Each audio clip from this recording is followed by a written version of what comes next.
Hello, and welcome to Locutors of Trek, the podcast where we talk about the people, places, and things of Star Trek.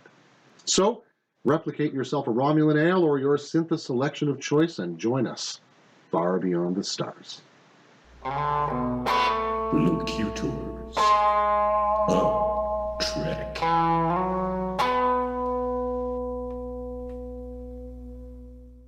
Program initiated. Enter when ready. This is our inaugural flight, our pilot episode, our maiden voyage. First contact. Our first contact. Hailing frequencies open. My name is Dave. And I'm Davan. And this podcast is sort of born from the Genesis planet of our own original project together, a band that we call Plain Simple Tailors. It's a subtle reference. It's a Star Trek. Now, our angle of approach is going to be a little bit, hopefully, unique among Trek podcasts. We're trying to take a theme-laden or motif-laden approach, and that kind of follows the pattern of the conversations we tend to have about Trek and Trek-related material. And what that really means is that we'll tend to talk about a particular theme as it relates to Star Trek, and then we'll end up constellating episodes kind of along that line. And we may stray into different subtopics or that sort of thing, but we'll try and hold as true to that original theme while traveling whichever terrain of Trek we need to kind of grab materials from as we go along. This episode's theme is communication. Perhaps one of the more broad themes we'll tackle with an episode. Our next episode will be on time travel. Even though we are kind of stuck in a time loop ourselves right now. Time loop right now. This is not our first attempt at this. And this is attempt N. This is the podcast to make the sanest men go mad. Exactly. The podcast never ends. Or never begins. We can't tell which. We've had some technical difficulties up till now, but we've got them sorted. Where's the chief when you need him? Exactly. And, one of the other things we're planning to do, and I think Davan can tell you more about this, is we're going to try and break up the discussion of our main topic with, kind of punctuated aside. Yeah, some of these will be fun, at least for us. We hope so. Specify parameters. We'll have an ever-expanding, ever-evolving array of segments, from what-ifs to top 5 lists. We'll do reviews of Trek and other media, comic books, games. We'll have a segment called The Trouble with Trivia. Oh, no. Go on, that's going to be fun for me. An exercise in humility for me. I'm going to teach a course from my 2 semesters at the Ferengi School of Business called Avoiding Eternal Destitution for Humans. I require this knowledge. Well, as my only student, you'll get my full attention. Oh, excellent. That'll be 5 slips. 5 slips. We'll talk about that That's later. An opening offer. We're going to get into the weeds on some of the technical aspects of Star Trek. Some of the technology and science, despite our own technical dysfunction. In theory, we're great at that. Those who can't do, teach. See?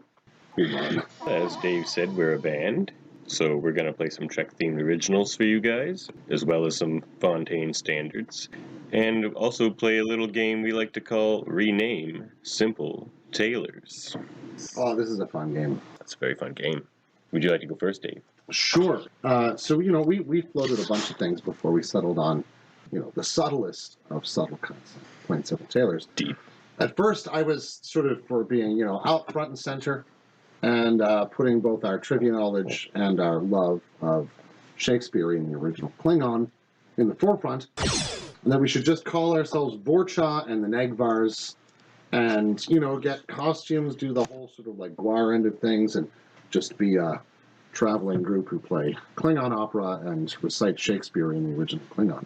I'm all for it. I would be a Negh'var to your Vorcha in a heartbeat, Dave. Kapla! Okay, how about we do a percussion-style band, like the Blue Man Group? Love it. But we can't call ourselves the Blue Man Group. No, they'll sue us into oblivion. The Drumheads. Oh. And we call our first album Better Men Than You. With songs like We Are All Injured, or Stabbed by a Subtle Point of Logic. Ooh, with a Klingon lute solo. High concept percussion. Oh, yeah. High concept. Yeah. Yeah. It'd be amazing. We just have to try and sample Picard's facepalm sound. Oh, here's a good one. Okay. This will be, again, a little bit percussive, but also in the sort of like electronica vein. Mm-hmm. We could release We an could electronica electrify it. album under the name of 11001001 and the sub-processing units. Album's name, of course, is Binar Blues. Which one of us is the sub-processing unit? I'll leave that to you to decide. First song called 01. Or would it be 0? Second I song... think the first song should just be called Or Would It Be Zero? Perfect. Brilliant. What if we did some sort of like 80s hair metal thing? You know, you just need one powerful 4-letter word. Anything that involves me with big hair, I'm into. All right. We call ourselves Tosk. Tosk! Oh. Album, we are Tosk. Can include tracks such as For the Hunt, or I Said Nothing. Or I cannot discuss it. I told them nothing. Some tracks are just 30 seconds of force field noise and the shuffling of feet around the detention area. Someone says, shh. That's enough out of you. That's enough out of you, Tosk. All right, well, we could lighten it up and do a barbershop. Ooh, Babashaps. Barbershops. Funny you say that. We call ourselves the B-Shaps. Oh, no. And we call our first album Bigger Than Emissary. No, this will be our second album. We have to hit it big first. We'll just go self-titled for the first one. B-Shaps. B-Shaps. B-Shaps. Yeah. Songs like Baby Off Starboard. Move Along Home. Move Along Home. The second song is just The Second Shap. Excellent track. Excellent track. That's our hit. Oh, The man. Second Shap. The Second Shap. The Second Shap. It's great. Mm-hmm. Yeah. Well, shall we get into our theme of the day? Let's get right into it. Implement the Omega Directive immediately. All other priorities have been rescinded. So we're talking about communication today. Very broad. But fundamental to how Star Trek happens, from... And a podcast. Well, yeah. So I think we're sort of opposite or apropos for our first episode. Without breaking the language barrier, all of alien contact would simply be some sort of weird text message scenario or something, or just shooting at each other. Without being able to somehow, grok each other, we're left in the dark and the void.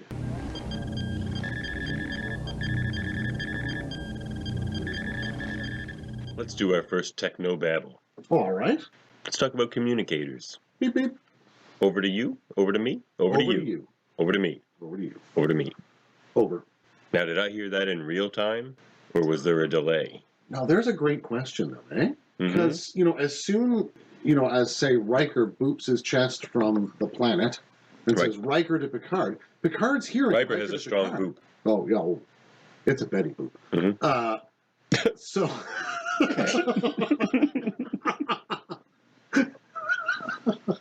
Touché. No, don't touch that. Anyway, but yeah, as soon as he's talking, it's got to be basically coming out of Picard's chest. So their real-time processing of that signal must be insanely fast. But, yeah, I mean, the computer's definitely always listening. Yeah. I mean, you think your cell phone listens to everything you do. Oh, man. If you were to guess, at what point in Picard to Riker is Riker hearing it? See, my guess is that the computer there is going to have some kind of heurism that's like predictive texting would be. Mm-hmm. So it's going to have like your phone has the 10 most likely emojis you're going to put into a text message. So as soon as Picard says to Riker, it's already coming Riker up in the short list. Riker is the number one place he's going to go. Yeah. Because he's the XO of the ship, right? But... other than Picard to Mott. You don't stay that slick by accident. That's true. And I think you have to schedule with Mott. Yeah, I mean, to me, Picard to Riker would probably be the computer's first stop. So it would have that, I would assume, available and probably interrupt any other likely communication going to Riker if the captain's talking to him. I mean, I assume all of that rank structure would be built into how the how the logic of that communication structure would have to work. And, I mean, really, basically, the only thing faster than data was the Enterprise's core computer, right? So if anything's going to do it, it's going to be able to. But mind you, they've been able to run that kind of a process since the original series. Because we know they have communications shipped to shore. Now, mind you, that maybe we're just not getting shown the 0.1 second of lag that they're experiencing because, that doesn't really make for such good... And that's not really the primary... If we were doing a show about astronauts and how far away they are from the surface of the planet, that lag becomes an interesting narrative piece, But in this kind of a setting where they're using subspace to manage all of this, even, from orbit, I would assume, that lag is just so inconsequential that I think it's more important, in a certain sense, narratively, to show it in real time, and that it's so seamless, than to show the opposite in something that emphasizes the technological fragility of space travel. Say, like, an Apollo 13 type movie or something like that, right? Well, the most important technology regarding communication in Star Trek, you might say, it's not the communicator. But, scandalous. Well, it's the first episode. we got to get the clickbait in. Yeah. So go on with your heresy, sir. This episode is going to be called Communication and clickbait. Number 5 will blow you away. Communicators are not the most important communication. And other controversial positions. The Universal Translator, Dave. Oh. Very unique to Star Trek. Well, a lot of sci-fi have their version of it, of course. Sure. But what we learned from the DS9 episode Little Green Men is that the Universal Translator is a small device inserted in one's ear. Yep. That allows real-time translation of whatever language is programmed into it. Yeah, one assumes, right? And seems to have some sort of adaptive capability with new languages. Yeah. So it's the sort of standard cyberware of the Star Trek setting. Because everybody's got one. I think they must be implanted at birth, one assumes. Or somewhere close to it. Maybe once the... Well, yeah, if your child is growing up on a planet with 12 different alien species. Some of them that don't even have vocal cords that can produce You don't want them being confused all the time. Right? Or just mixing the languages together and not speaking any language. Just an amalgamation of many. Yeah, I mean, you can imagine kids growing up with sort of weird pigeon speak that they're running around with if they wouldn't have one of these installed, right? So, I assume they've got to come in young, which is a different kind of picture of that cultural milieu than I think we're often used to looking at. Because we see, when I think about technology and very early ages, I think of that drawer they open in the season 2 episode where the Enterprise first meets the Borg, and they see that infant with the beginnings of the incubation chamber and the beginnings of the implants already there, and that's clearly horrifying to the Starfleet personnel there. But to me, it inflects the sense of what they're valuing when we know that they all have cyberware implanted in them. Geordi's the most obvious person to have it, you might say, but Data. But Data just is a big chunk of cyber. But, everybody else has it in their ears. They may like Picard's got an artificial heart. There's all sorts of cyborging and biomechanical sort of life occurring, or as either as supports or as fully fledged life forms. And it seems to be that they're all on a scale of how integrated they are with the technological apparatus they've been able to develop to regulate their physiology. And it's like there's a certain line that they cross where all of a sudden the Federation folks are saying, well, that's too far. You're now taking them out of being what they were as an organism, and you're making them into something different. But there's clearly lines where that's not the case. Now, the Universal Translator takes very good care of the vocal translations. But that still leaves everybody talking like a dubbed movie. I suppose because it replaces it in your ears, doesn't it? That's what I'm hoping for with the new Strange New World series. I mean, it's called Strange New Worlds. It would be very strange new world if everyone was talking like that. It would be amazing. Especially the Klingons, that would be terrifying. They just come up to you and you hear them in English, but you just see all the crazy hardcore stuff they're actually doing. Yeah, it's true. I just want to see even a short. Those Star Trek shorts they've been doing. Some of those are really great. Oh, I love the Tribble one so much. Yeah, I really enjoyed the Tribble one. I mean, it just makes sense that they were modified for a food source.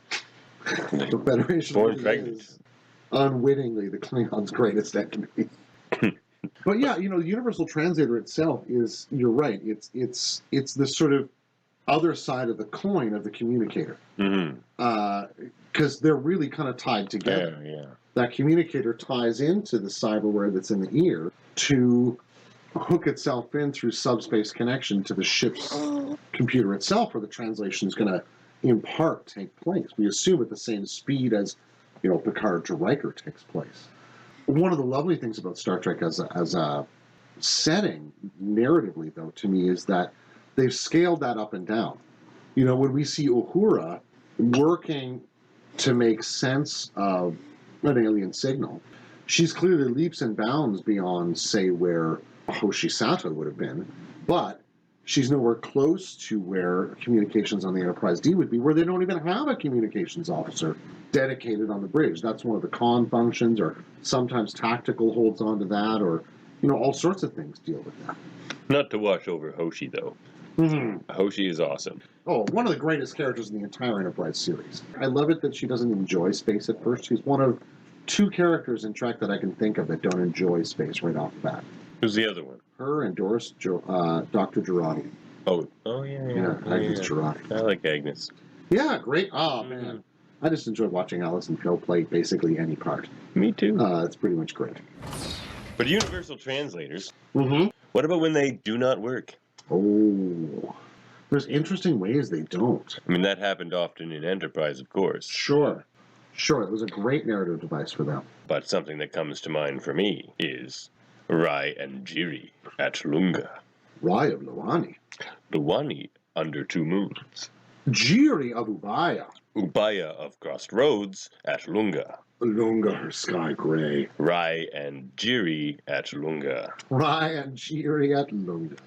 I know both of our favorite episodes. Oh, gosh. Darmok has got to be one of the greatest Star Trek. One of the greatest single episodes of Star Trek. It sort of just encapsulates the idea of Star Trek. Absolutely, yeah. And our theme communication. Yeah. Now, for those of you who don't recall what Darmok is about right off the bat, this is an episode about an encounter between the Enterprise D and the children of Tamar, who are The Tamarians. A species that the Federation has met several times, but they've never been able to establish regular communications with. They can't even understand what they're saying for the most part. And so they've met them again at the planet Eladrel, which is way out in the far reaches of where the Federation ever goes. And because the Tamarians just take up a position there. And the Federation ends up sending the Enterprise out to meet them, I think. And then their first words to the Enterprise crew are Rai and Jiri at Lunga. And why the Universal Translator fails is because it's not a language gap between the Enterprise and the Tamarians. It's a communication gap. Oh, yeah, really well put. That's an excellent point, because they can get all the phonemes and the grammatical structures and the verbs and the nouns, but they still have Her sky clue gray, what we know what a gray sky looks like. Yeah, but what the heck, Luani under 2 moons, actually, I mean, what does Data say here? The Tamarian seems to be stating the proper names of individuals and locations. Thanks, Data, for the tautological Thank you, statement. Mr. Data. Yeah. Ever insightful as always. And, so, I mean, Picard moves to what he would move to, right? Which is offering, a mutual non-aggression pact between our 2 peoples, possibly leading to a trade agreement and cultural interchange. Does this sound like a reasonable course of action to you? Dave, that's one of the funniest things you've ever said. The Tamarians love it. Just, it reminds me, the ancient Greeks. Where the ancient Greeks had this word, barbaros, from which we get our word barbarian. Mm-hmm. And what they meant by that were people who barbared, right? Because everybody I've been known to barbar on occasion. Everybody that didn't speak Greek was basically just going bar bar bar bar bar bar bar bar bar to bar bar bar. And that's what I feel like how the Tamarians are reacting. Like, look at them. They're just making all kinds of funny noises that don't mean a damn thing. Why don't they just say what they mean? Oh, these crazy people. Exactly. And so if we pick up with the Temerians, do you want to be Dathon or the other Temerian? You're Dathan. Oh, thank you. You're a Dathan, I appreciate poet captain if I've ever known one. Oh my god, our third host is starting to stir. Yes, we also have a 3-week-old co-host as well. Yes. Didn't have a lot to say in the early beginning of the podcast, but Wait till we get talking about Kalis, then she just won't. Then she'll just be all talk. she loves Kayla. She's a good Klingon child. Mm-hmm. Yes, you can hold a ballot already, can't you? Yes. Okay, I think we're good. Wait, maybe we're not. Hold on. What's up, baby? You good? You wanna go back to sleep? So we're gonna recite this initial dialogue between Dathan and his number one, and then try to translate it and see how that goes. Okay. So right after Picard offers, the sort of bilateral non-aggression pact, the Temerians laugh, and then Dathan's number one comments, Kadir beneath Momote. "The River Tamar in winter." Impressions number one. So Picard and Riker have a bit of an exchange. They appear confused. Dathan is looking at the view screen. Oh, Incoming transmission. Hello. And Dathan intones, "Shaka," when the walls fell. Darmok. Darmok. Ryan Jiri at Lunga. Shaka, when the walls fell. Zima at Anzo. Zima and Bakor. Darmok at Tanagra. Shaka. Mirab, his sails unfurled. Darmok. Mirab. Tamar. The river Tamar. And at this, Dathan takes his aide's dagger and his own and holds them out. Darmok and Jalad at Tanagra. Okay, so let's do what the universal translator cannot and try to translate this. Mm-hmm. So first we have Ryan Jiri at Lunga. Mm-hmm. 2 people and a place. And a clue to what Darmok and Jalad is going to be about, right? I like it that they begin with this other story that is, again, a character and character at place, Mm-hmm. you know? And I guess that's sort of like the beginning of any story. Sure. Yeah, that's fair enough. Gandalf and Frodo at the Shire. Yeah. Gandalf and Bilbo at the Shire. Set scene. Precisely, yeah. Yeah, really, it's almost like the title of the story, but it's essential character as well. Here's how this one starts out. And then we give more information. Raya of Loani under 2 moons. And maybe that's some condition that's befallen Loani. Maybe that's a characteristic. A time of year? Maybe. Maybe it's easy to see both moons from where Loani is, geographically on the planet. Jiri of Ubaya, a different person from a different place. Mm-hmm. Ubaya of Crossroads at Lunga. Ubaya of Crossroads at Lunga. It seems to put Lunga and Ubaya closer together than Loani and Ubaya, or Loani and Lunga, you might say. So this might be a meeting of 2 people, one of whom is closer to their sort of home base than the other. And the Crossroads could be Dathan sees that his civilization was moving in this direction. Uh-huh. And the Federation of Picard, or the ship that he's come across, is moving in this direction, and this is the crossroads between their 2 societies. Sure, So he's absolutely. just like, here's where we meet. Let's see if we can work this out. Well, it would make sense with the general kind of town you put at crossroads, right? I mean, towns that are situated on or near crossroads or major highways tend to be, if you look back, say, in Hotels and gas stations. Hotels got market towns, right? Or way sites. Mm-hmm. And so this is a meeting at a way site, but what kind of meeting is it? I think that's what we get in that last sentence. Lunga, her sky gray. But I mean, what do you make of that? Uncertainty. Uncertainty, okay. It's not a sunny day. It's not a stormy day. The sky's gray. Could go either way. Yeah. And then we have the sort of the bookend, Ryan Jiri at Lunga. So here we are. Now we understand what the situation is. Exactly. Ryan Jiri at Lunga. And then the next thing they Kadir beneath Momote. Yeah, and this following laughter. Mm. Right? Picard was being ridiculous. Fair. Cultural interchange. I mean, what is he going on? What kind of story is that? What is this? But yeah, I mean, Kadir beneath Momotet sounds like some sort of, it's like he's saying, Keystone Cops or something, and so he's sort of commenting on what kind of humor he's finding here. That's what it feels like to me, because his boss then turns around and says, "The river Tamark in winter," basically, like, be stop quiet. it, Yeah. shut up, be quiet. That's enough of that. Yeah. He's like, they might understand what you're saying right now. Yeah, well, Whoa. they're at least going to get your laughter to your face. And, the script indication here is that wipes the smiles off their faces. Mm-hmm. So I think we get a clear sense of what the dynamic is, even if we don't know what the story of the River Tamark is at this point. And then Shaka when the walls fell. Dharma. I mean, Shaka when the walls fell reads to me as though they're implying something like the biblical story of Jericho. Yes, he's trying to remind him of something that, if they don't tread carefully in this moment, he's indicating something bad could potentially happen unless we do this absolutely right. Like, this is more important than it may seem. Yeah, and so he suggests his course of action, which is just a one-word paragraph.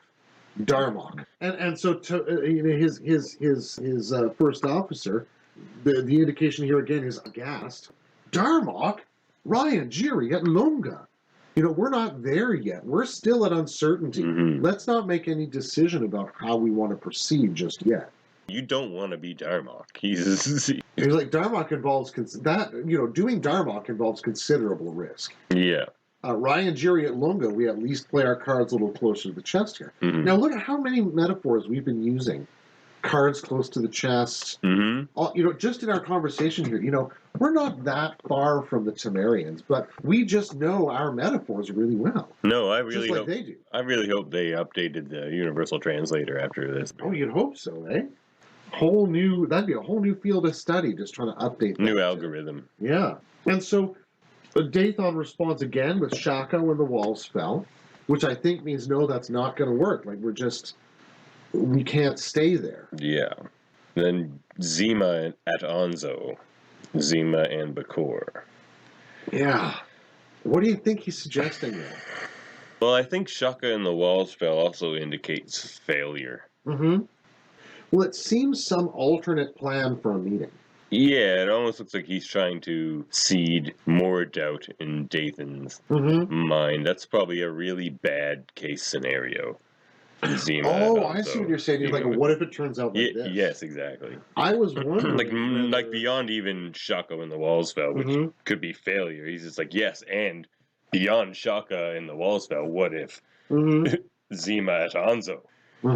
It could go that way. Yeah, you want to go that way. In that sense, that Temerian's role very closely mirrors Worf's dialogue later in the scene, where in his analysis he says, a contest perhaps between champions, our captain against theirs.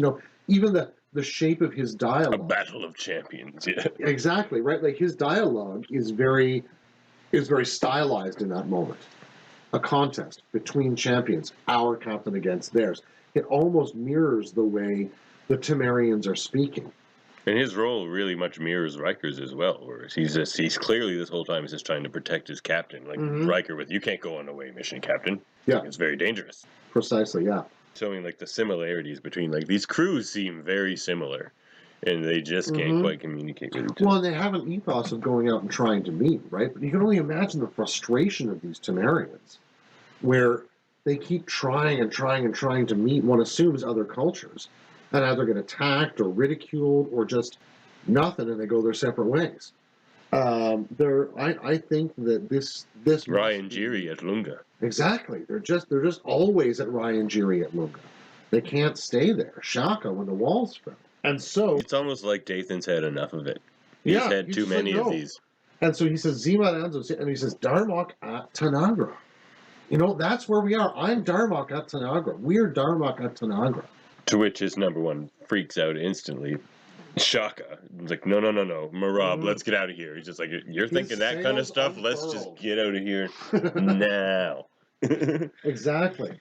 And he just kind of, Darmok. And he's like, no, Marab, let's go. To which Dathan, of course, is going to reply, Tamark, the river Tamark, discussion over. We're done. We're doing what I say we're going to do because I'm the captain. No, Mr. Wolf. Exactly. Takes out his 2 daggers as though to seal the point of this metaphor, right? And it says Darmok and Jalad at Tanagra. Yeah. Which is really the name of... I am Darmok, he is Jalad. Eladrel is Tanagra. That's what we're doing here. Beam us down.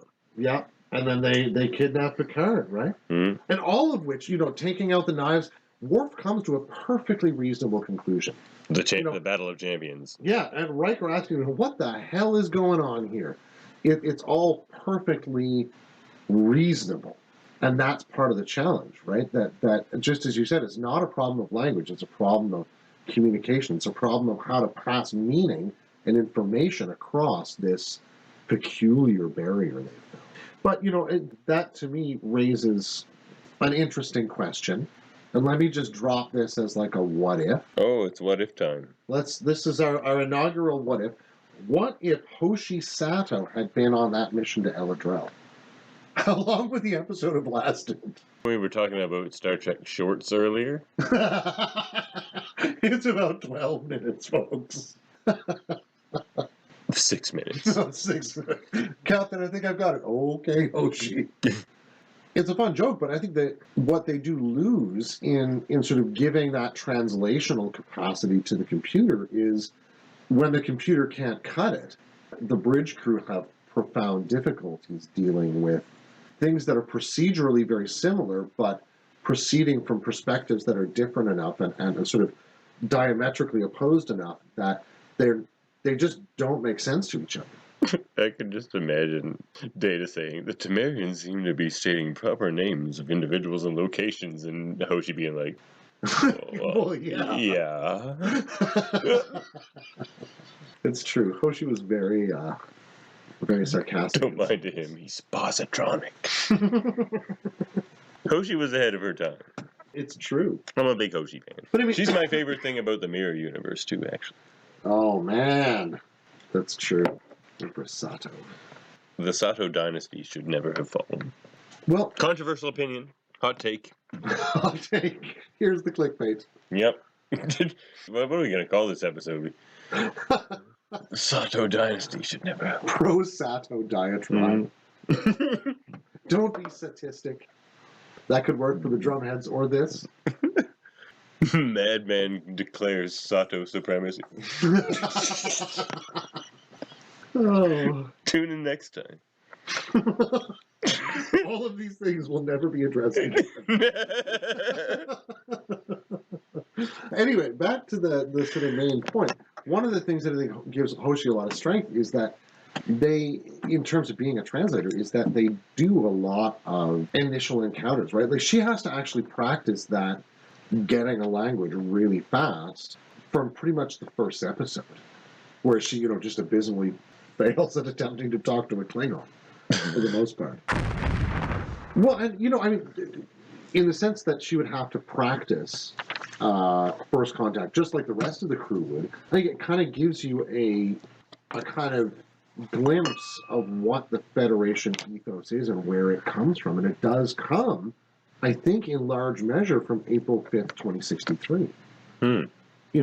When the character of first contact between Vulcans and humans, that it was contact with an interested group who wanted to help humans develop their warp technology, but also sort of help them generally now that they were going to become members of the galactic community. That sets a pattern that is sort of like a foundational narrative for the Federation, and that they reproduce as a custom or almost a cultural ritual every time they meet somebody new. Just like, as we joked about earlier in the Mirror Universe, that event turning out very differently conditioned a whole different series of events that turns out in an altogether more horrific fashion. A whole new world. Of horrors and tortures and genocide.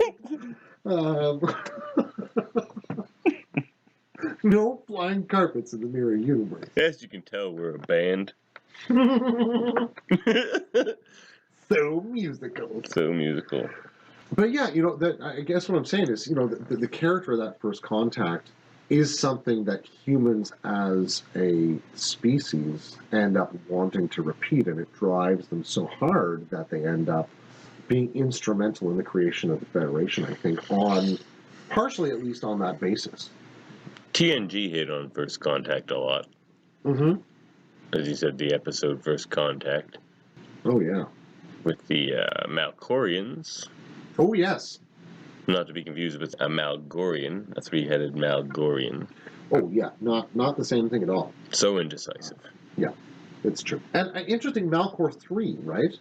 So they're in a similar position in a way in their solar system to what Earth would have been. And I think there's parallels to our own sense of looking around even at this moment in our history and asking, are we alone? What does it mean if we discover, and indubitably that we're not? That episode almost feels exactly like the reaction our planet would have. How do you mean? Well, in a best case scenario, because the leader of Malcor, very reasonable individual. Mm-hmm. Yeah, he's given opportunity in a number of scenes early on in the episode to show how he's both sensitive to who his people are, but recognizes the kind of transitional moment they're in, He seems to consider the short-term consequences, but certainly appreciate the long-term effects of his decisions. Sure, that question even of how they're going to develop as a culture sort of moving forward. Yeah, even just keeping that scientist lady, I forget her name, but keeping her program going despite his advisor, who is his main opposition, basically, in this episode. His wishes. The security minister. The security minister, yeah. Yeah, and he's an interesting character again, and I think the warp theorist and the security minister kind of array themselves on either side of the container in a sense that is their prime minister president guy. You can tell we're really off on the fine details of these things. What's his face and the other guy. But yeah, the prime minister's sense that this is really we're pinpoint and razor sharp on those Worf quotes. That's true. It's like, what sticks with you? Makes for a simpler bumper sticker. Just WWWD. What would Worf do? What would Worf do? Yeah. Fire phasers. Ask Duras.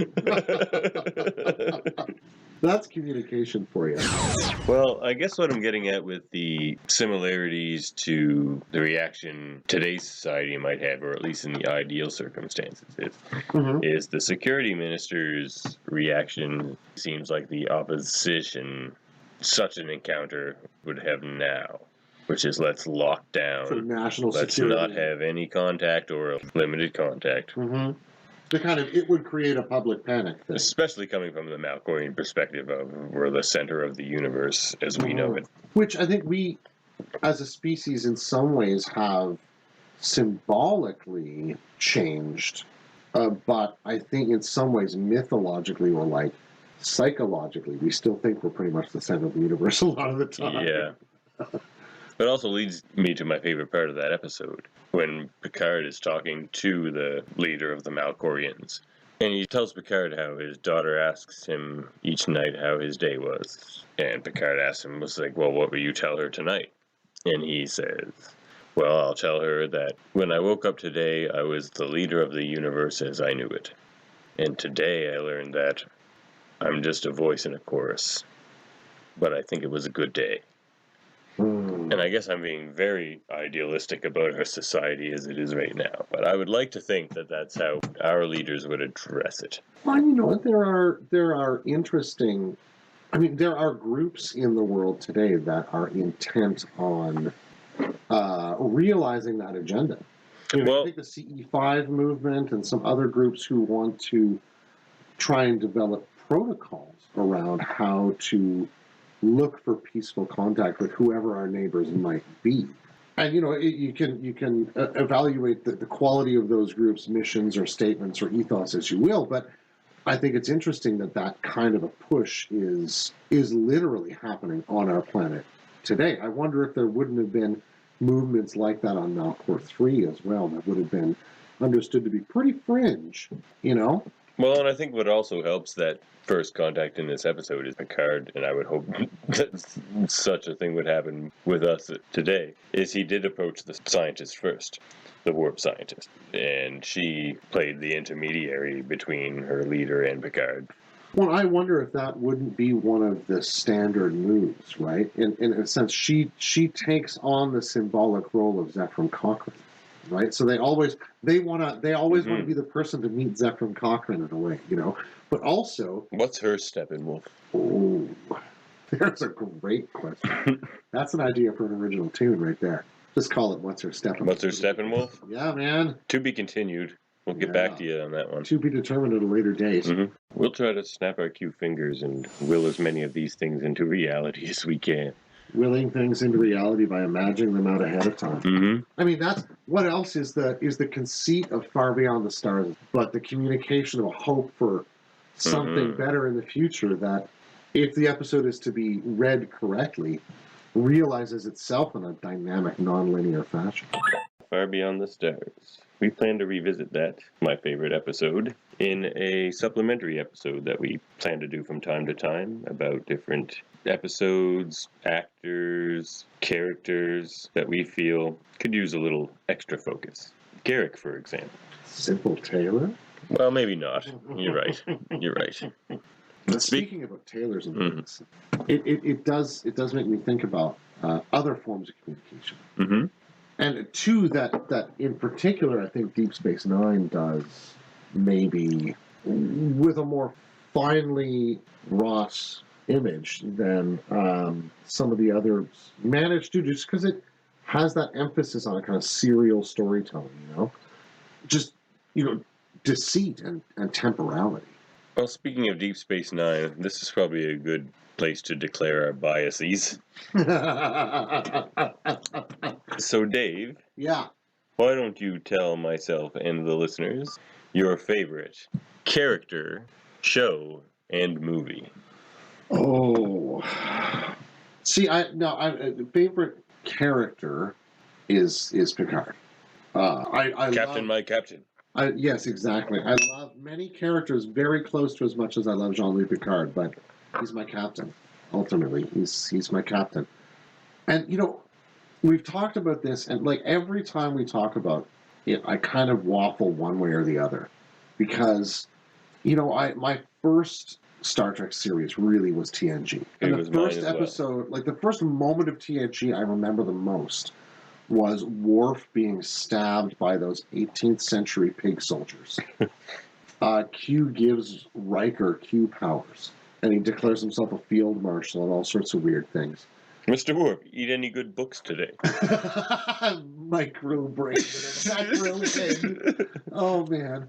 But and I think when I was first encountering it, that episodic quality of TNG hit me right where I needed to be, because I could chew on each story as an individual piece. And I remember it's such a good entry point, but it's absolutely. I lost the thread of Deep Space Nine after a while, because I was ending high school, starting in university. I wasn't able to keep up with it in the same way. And nevertheless, when I came back to it years later and really started getting kind of in a concerted way trying to understand the whole logic of the thing, TNG and Deep Space Nine end up being very, very balanced in my mind. Because there are particular episodes of TNG that They're very different. sit for me as some of the real heights, like Darmok or Best of Both Worlds or Chain of Command, or there's a number of episodes. Tin Man, for instance, Drumhead, Measure of a Man. Measure of a Man, yeah, absolutely, right? But on the other side, Lower Decks. Lower Decks is a great episode. I love that episode. And in a certain way, Ensign Row, which is almost like the premise for Deep Space Nine, in a way, right? Put that together with Best of Both Worlds, and you essentially have the beginning of. I think they had tried to cast her originally. Yeah. And they ended up going with Nana Visitor because they needed another really strong person to be playing that Bajoran presence, right? But, Deep Space Nine's emphasis on being in one place and really getting into the life of that place, I found I've appreciated much more on second and third and fourth and nth viewings. Mm-hmm. Because of the way it builds and sort of contains itself both at the beginning and the end, that sense of non-linearity that stretches itself out over a determinate number of episodes. And then it's just Star Trek 6. Star Trek 6? Yeah, I mean, come on. Undiscovered Country. Yeah, Undiscovered Country. I'd still think that's... Hit you right in the Shakespeare. Oh, man! Chancellor Gorkon. He's just, it's... Well, Chang was the Shakespeare quoter. Yeah, that's true. But you've never heard Shakespeare until you've heard it in the original Klingon. That's true. Hmm? And honestly, you've rarely seen a Klingon until you've seen one played by Christopher Plummer. I mean, True. And it's like opera. You've never heard opera until you've heard it in Klingon. Surely you must know one theme from Moktu and Milota. Milota! Sorry, Dave and I spontaneously sing Milota every now and then. it's from our portrait of the Negh'var days. Yeah, it is true. So how about for you? It doesn't hurt that I would watch the actor that plays my favorite character read a phone book. Benjamin Lafayette Sisko, father, warrior, gourmet chef, emissary of the prophets, but lifts his front leg when he winds up for a swing. From the broken and uncertain place we find him at the beginning of the series to the elevated and ascended place that we leave him, it's just an amazing character journey, and I find him very relatable as well. Like you must also find Picard. You remind me of Picard in a lot of ways, You're Dave. talking about my baldness, I think. I wasn't gonna go Take your there. thunder away there. I just love making ball jokes. Because Cisco is also bald. Oh, that's true. Well, Willingly. eventually. Really. Cheer. Well, honestly, in the Star Trek future, everybody would have to be willingly at that point. That's true. The medical technology is there to cure That's baldness. true. I'm sure they've got it. Yeah. Like, that's a hypo spray. Yeah. I mean, it's just that sound. It's so satisfying. Oh, God. They make it from Beatles. It's not fun for the Beatles. My Beatles snuff days are done. Well, it's hard on the nose. Yeah, and the I mean, Beatles. when you came back from Ferenginar, you were kind of a wreck. That's why I only lasted 2 semesters. Too much Beatles snuff. 2 grubs aplenty. But no, Deep Space Nine though. Oh yeah, and film. Oh, I'm assuming series is Deep Space Nine. series is Deep Space Nine.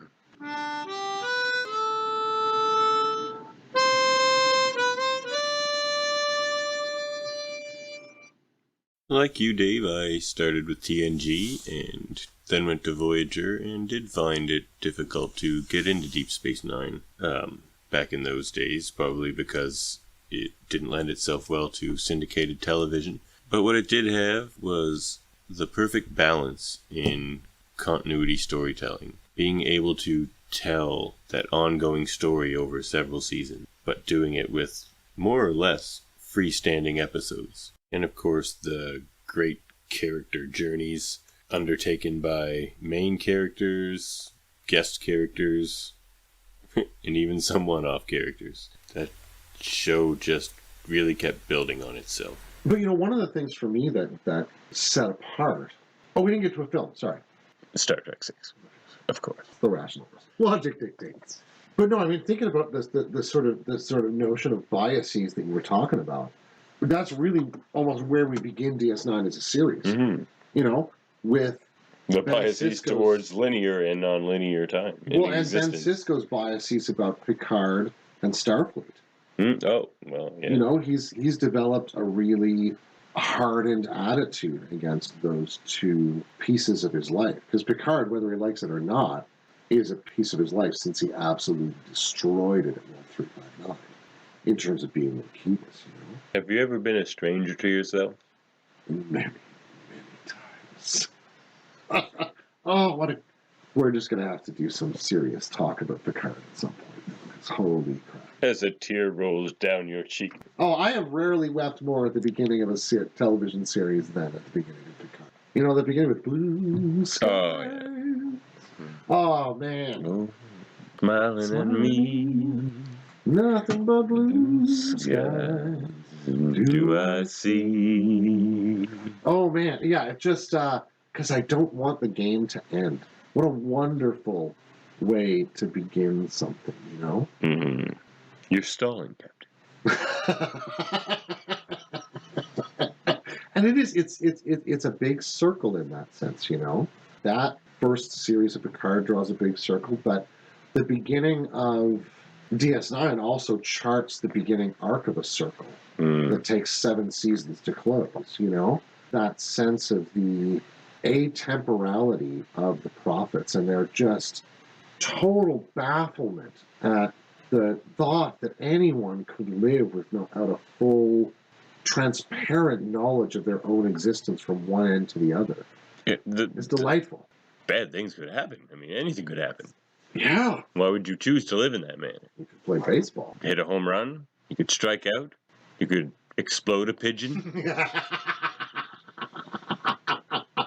Part of me wishes that had happened in the Deep Space Nine episode, but that might have been a bit silly for their aim. It legitimized the analogy. Mm-hmm. It did legitimize. He's like, it. baseball, anything could happen. I'm like, well, you know, quite a few things could happen, and then pow! Yeah. She's like, oh, you're right, anything could happen. Yeah, what was that pitcher's name again? Randy Johnson. Randy Johnson. Go search it on the YouTubes, folks. Yep. Randy Johnson, pigeon will probably get you there. Oh, man. It happens fast, but it's amazing.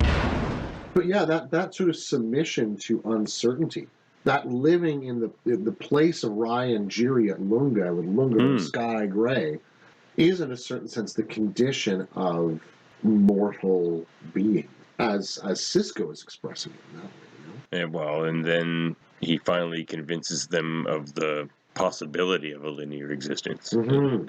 So then they think he's a liar. And they've got the ace up their sleeve. Yeah. Yeah. Okay. You could live a linear existence, but you're talking to us here, but you exist here, over here.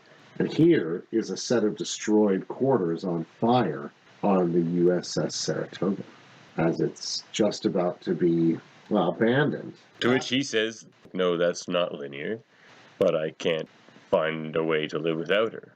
Mm-hmm. And they're like, well, that's not linear. Yeah, that's not linear. And, you know, it's in that moment that he has to accept the fact of that horrible trauma. Because I think he spent the last 3 years not really... Well, blaming Picard. Yeah, and somehow all Blaming of that Starfleet. lets him not accept this is quite real, that he's quite still alive. And you can only imagine the kind of influx of guilt he has about his relationship with his son through that. What kind of father is he being when he's living in that one moment where he was choosing between putting his son over here and going for his wife under a bulkhead? You know, what a horrendous tearing of the self and a traumatic moment. He declares his condition in that moment. Where they're like, we have to go. She's gone. We have to go. He's like, well, I can't leave her. Mm-hmm. Mm-hmm. Which is pretty much what he says to the prophets. Yeah. Yeah. And he's sort of been there ever since.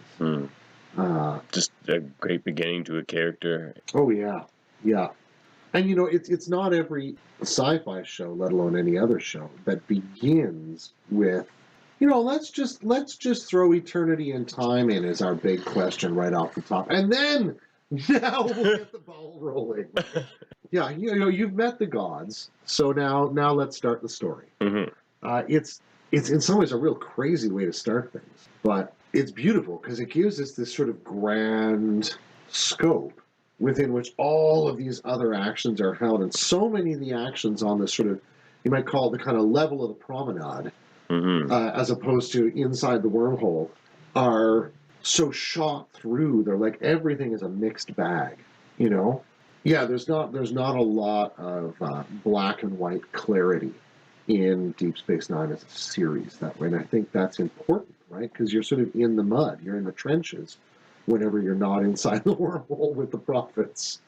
Another form of communication that comes up in Star Trek a lot is telepathic and empathic communication.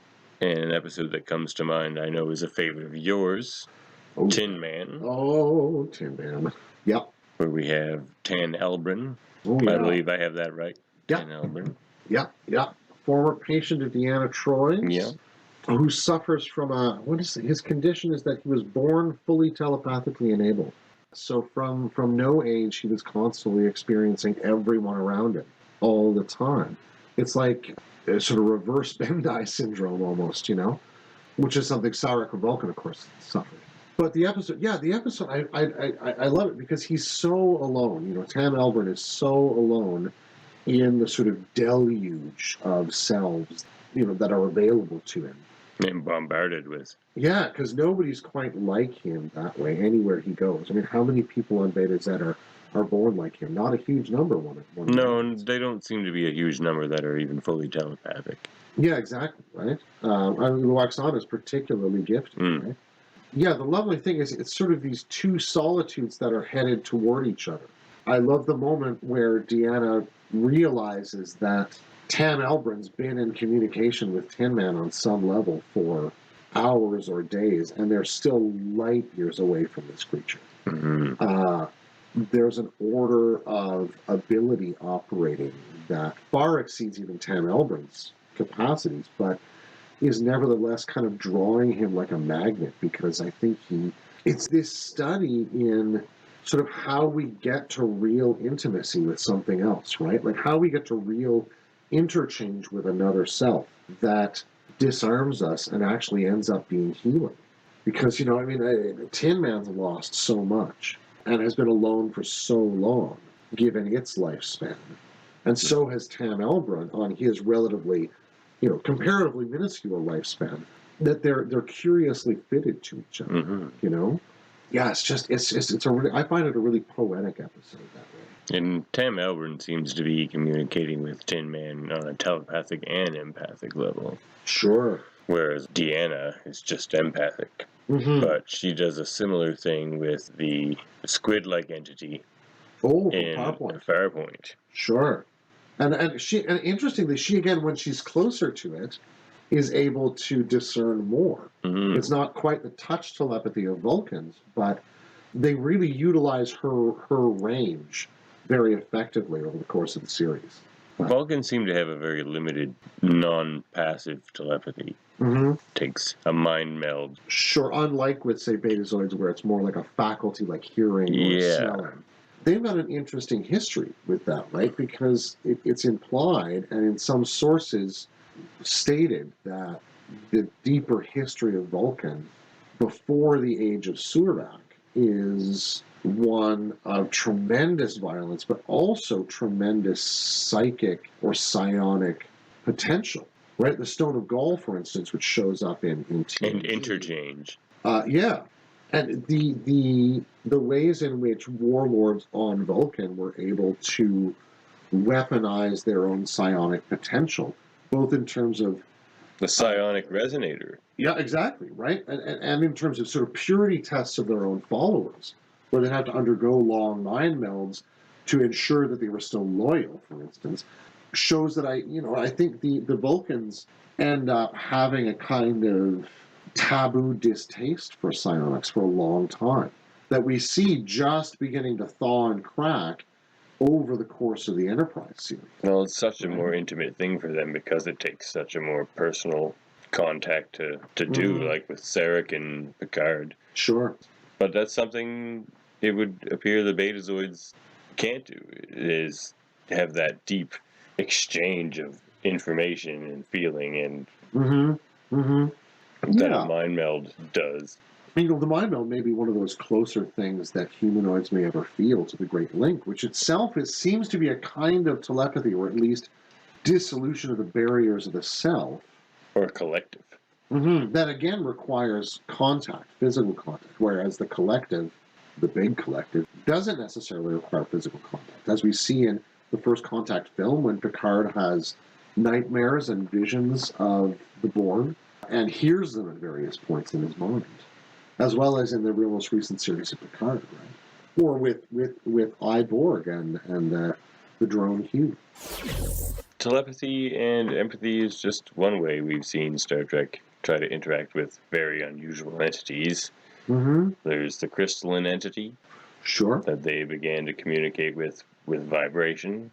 Yeah, and on the very edge of telepathy and empathy, there's the Horta on Janus 6 in Devil in the Dark.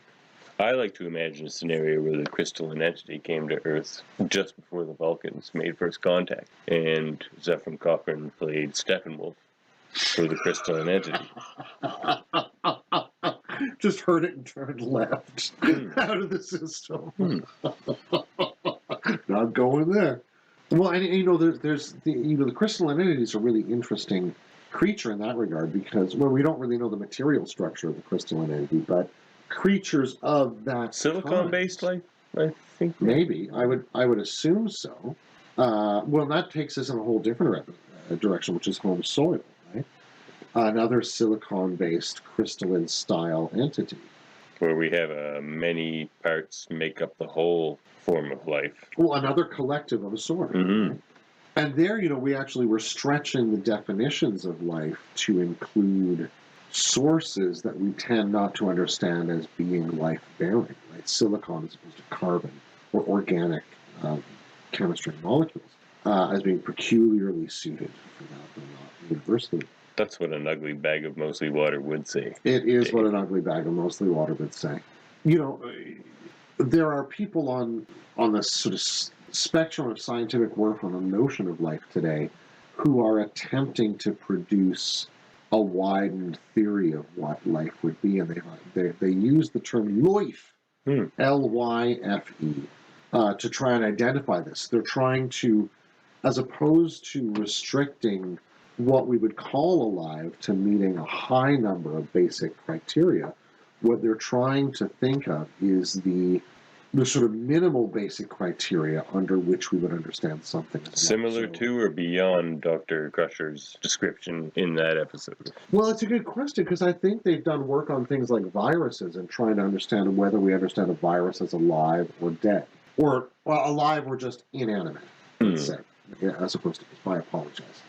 Alive and dead are kind of a dyad. But, yeah, the definition she ends up having to use, which is what reproducing intake and emission of energy and other, you know, transformation, and some kind of social complexity, which is what they develop, fits pretty well, and would reasonably well attach to the crystalline entity as well, right? Because the moment they begin to make the correct kind of vibrations toward it, it's perfectly happy to stop and communicate with them, because it recognizes them as communicative.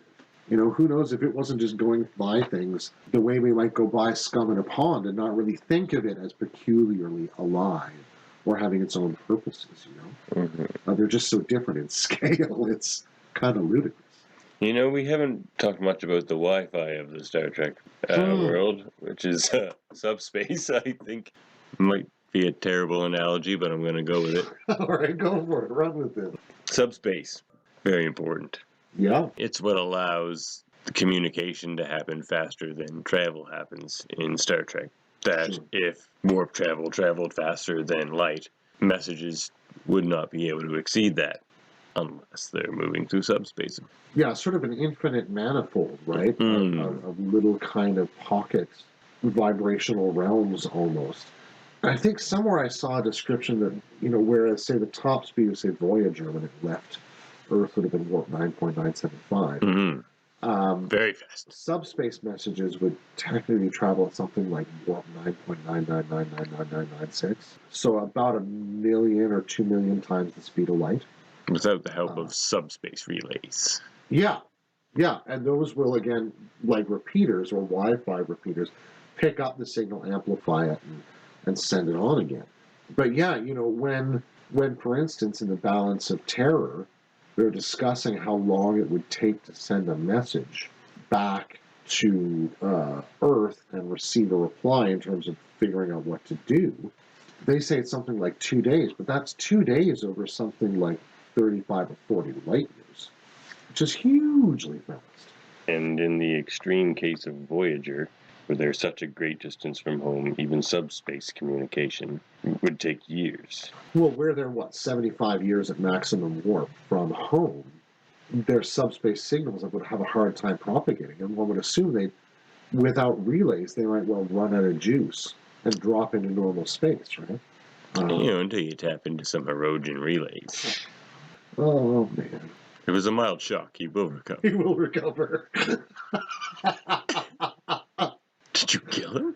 Her utter lack of remorse is delightful sometimes. Infuriating in other episodes, but really delightful.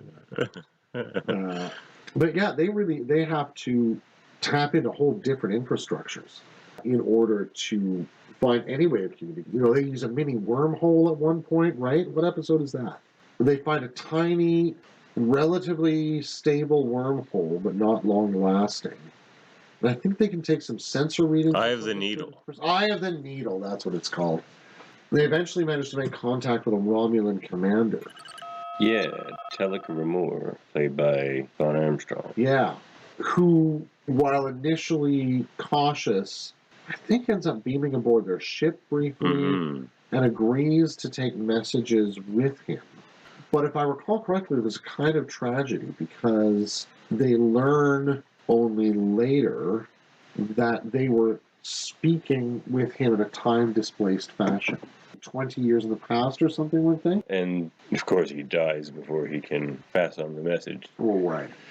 But that's the episode to me that really gets across how far Voyager really is from home. Where it's really space and time they have to travel through to get where they need to go in the time they need to get there. Yeah, the 70-year journey obviously isn't feasible for most of them.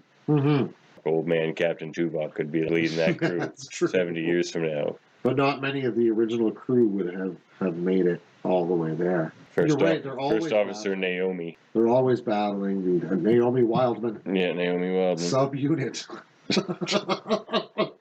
Again, great 7 of 9 dialogue. Your new designation is 3 of 5. It's a very well done child character as well. Yeah. She's really great. She's great. I love her children's stories with Neelix on the holodeck. They're a wonderful way to... Plotter and Trevis? Yeah. But again, speaking about communication, they're a great way for them to try and interface the sort of mentality of a child and their sort of emotional and cognitive development with the reality of being stuck out, as you say, a bobo-jillion miles from home and years beyond reckoning away from, in terms of an individual lifetime, away from ever being close to it again. In some ways, it's a very bleak prospect, and they really lean into that in some episodes. We'll do a side episode on holodecks. Oh, God. And the shenanigans. Why they should never be allowed on Starfleet ships. They're basically more trouble than they're worth. Apparently the Ferengi invented holodecks. Huh. Interesting. And Synthahol. Once you have their money, you never give it back. Yeah.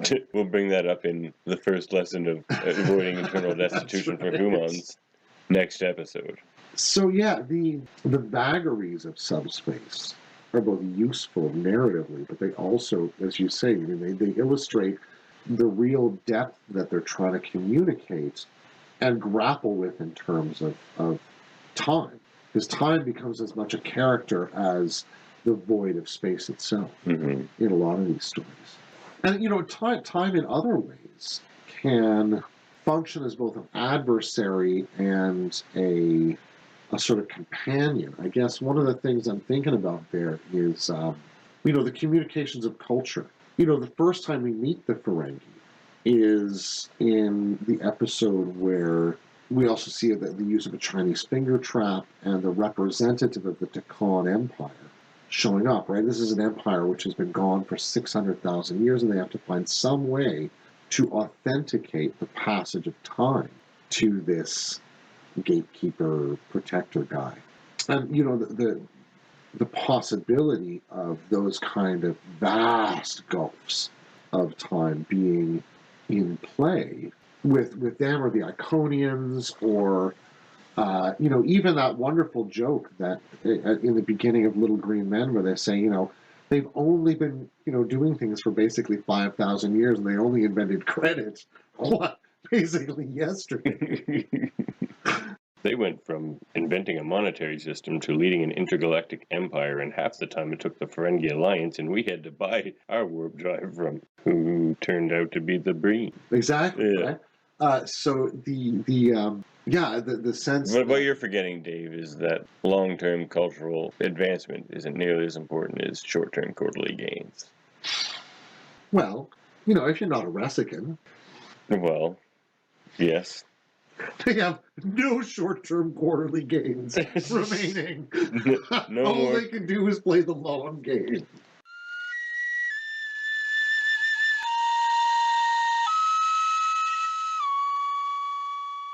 A beautiful Ressican melody. Bravo. Bravo. Was I clapping for myself? You'll never know because this is a podcast. And of course, we've been dancing around the episode, The Inner Light. Mm-hmm. Another one of those great one-shot episodes. And the idea of communicating the entirety of a civilization so that it doesn't die with the planet. Mm-hmm. And how best to do that. Yeah, we sent a Golden 78 out on Voyager 1. These guys encoded the lifetime of an individual. We went with classical music and genitalia. They went with live a lifetime in this society. Also genitalia.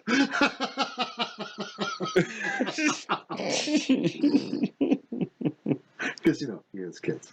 But, Fair. Certainly not a way I looked at that episode before.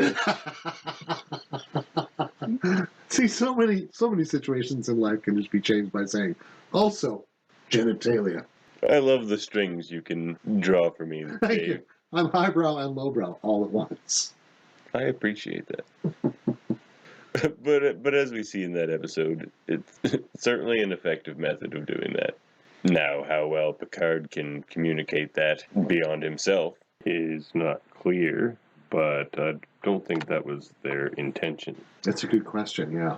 Mind you, they find a particularly good candidate in Jean-Luc Picard, who is a historian and an archaeologist, as well as, at least at an amateur level, as well as being a Starfleet captain, right?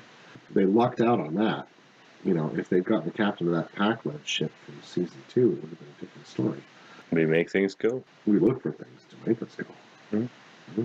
But, the communication of a whole culture kind of hits close to home for me. When I first went to university, I studied classics. Mm-hmm. So I, Greek and Roman stuff, the ancient world, the Egyptians, the Hebrews, all that, the whole complex of Mesopotamians, ancient cultures. The Temerians.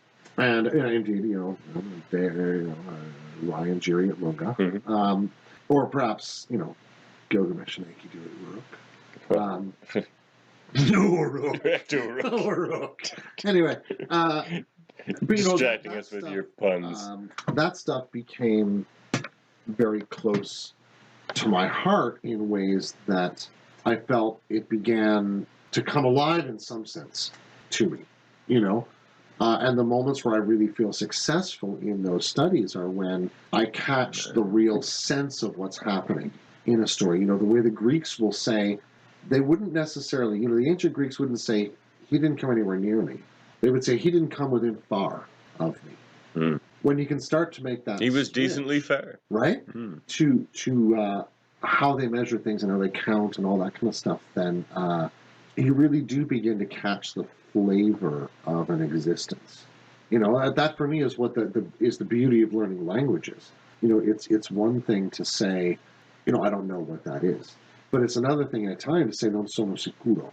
I am not secure about that. It has a different, even though it ultimately translates to I'm not sure, I don't know. It has a different timbre, a different flavor to it, you know.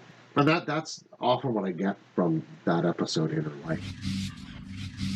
Here's where I challenge you Okay. to name a moment in Star Trek that comes to mind for you when you hear the theme communication or the word communication.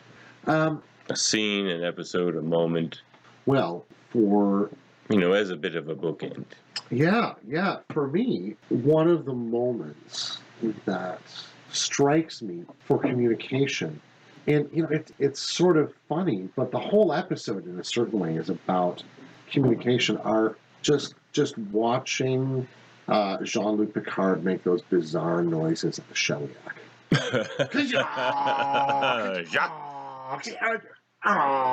No, I love it because you can tell that Stewart, as an actor, seemed to enjoy himself. Right? He's sitting there going like, "I've delivered sonnets, I've Shakespeare, whatever," and he really gets to lean right into this utterly ludicrous thing. But the tension in the crew when he finally has to do this thing is absolutely delightful. And it really, you know, captures that sense of like, we're really out here trying to do it. What's yours? I like yours.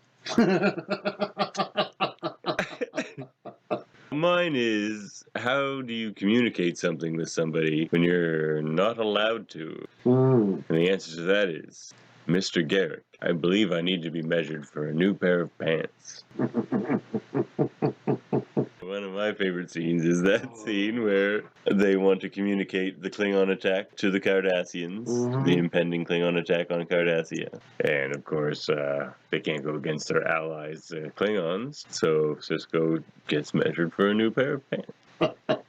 Elam Garrick, I mean, the subversion of communication, deception that he practices, the fact that he literally practices lying on Worf, of all people. He's such a great character. You never wanted to join Starfleet. No. No. Of course I didn't. I thought you knew that from the start, he could have said. I thought we were talking. Doesn't that involve vigorous lying? Yeah. What were you talking about? Oh, I think I have everything I need.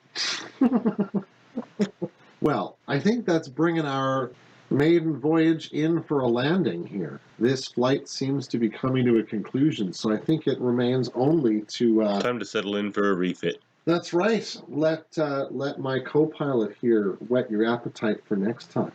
Next episode, we will discuss time travel in all its many forms and incarnations in Star Trek. Our recent experience with this time loop will no doubt prove invaluable. We'll never discuss this time loop again. If it's the right kind, we'll forget it. However, tune in next time. We will also review the recently released comic, Too Long a Sacrifice, DS9 comic. I will give a lesson to Dave on how to avoid eternal destitution. Excellent. We hope we've communicated our love of Star Trek with some level of coherency, and you stick with us as we work out our technical difficulties and pull into Space Dock for a Barian sweep or two.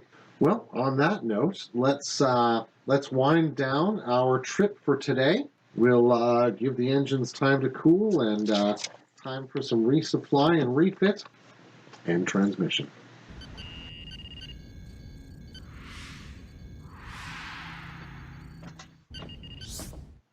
Vic? Where's Vic?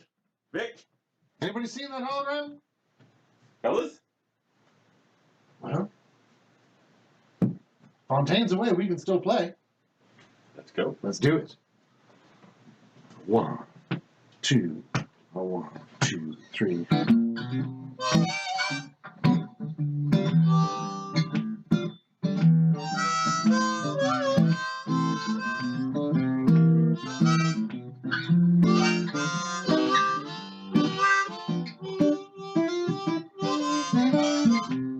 It's only a paper moon hanging over a cardboard sea.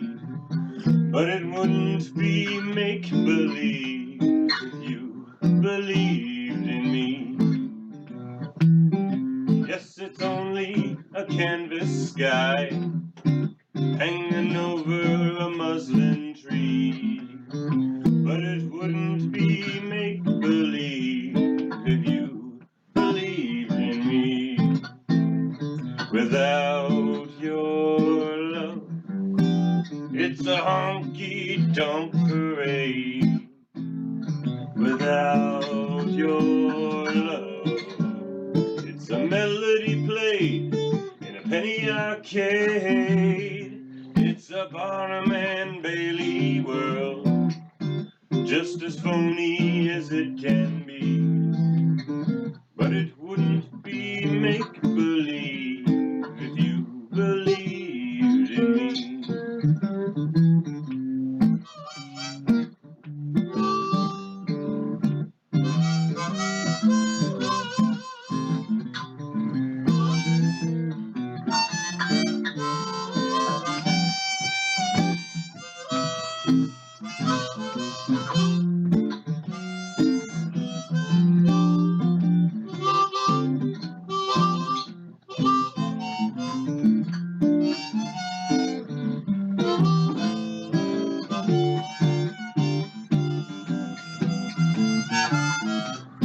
It's a Barnum and Bailey world,